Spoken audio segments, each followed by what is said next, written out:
In this module, we will demonstrate the functioning of different RAID configurations. The RAID configuration is normally used for fault tolerance. In other words, to provide safety against data loss. The three different types of RAID configurations that are demonstrated in this module are RAID 0, RAID 1, and RAID 5. First, a demonstration of RAID 0.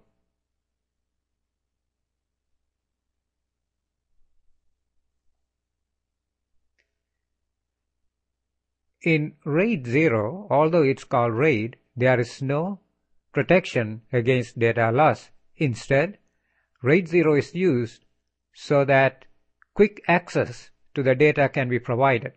Here is a demonstration on writing the data, what happens if the disk fails, and how information will be rebuilt when a disk fails.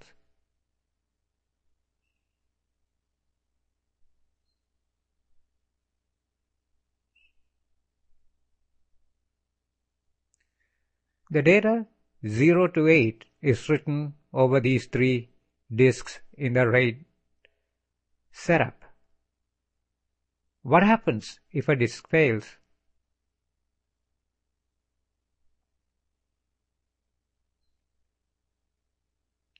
The data cannot be recovered. Let's look at the second one, RAID 1.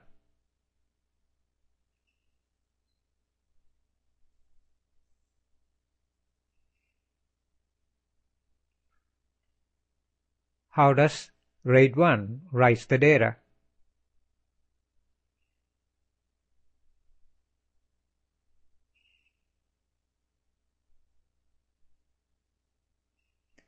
RAID 1 simply mirrors the data over multiple disks.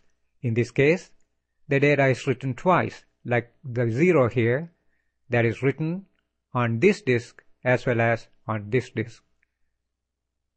What happens if the disk fails?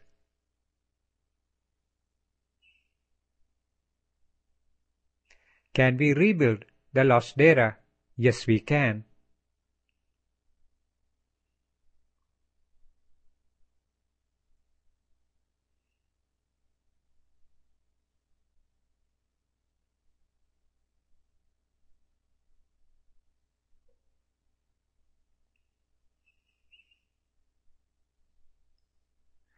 Because the data is written as a mirror on two drives,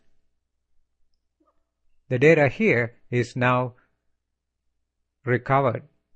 Now let's look at the RAID 5 implementation.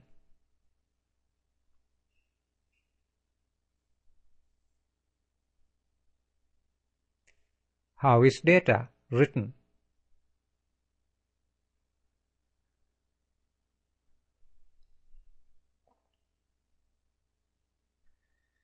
The data is written stripped over different disks.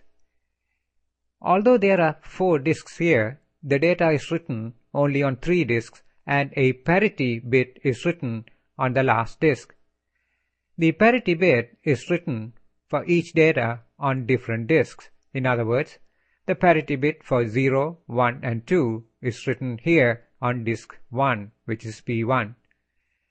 The parity bit for this information, which is 3, 4 and 5, is written on the second disk right here as P2. Likewise, the parity bit is written on different diskettes. When data 12 is written, 13 is written here, 14 will be written here, and P5 will be written on the first disk. What happens if the disk fails?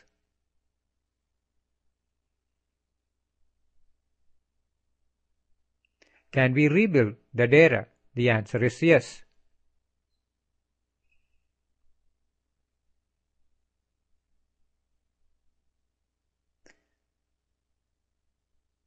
How is it possible?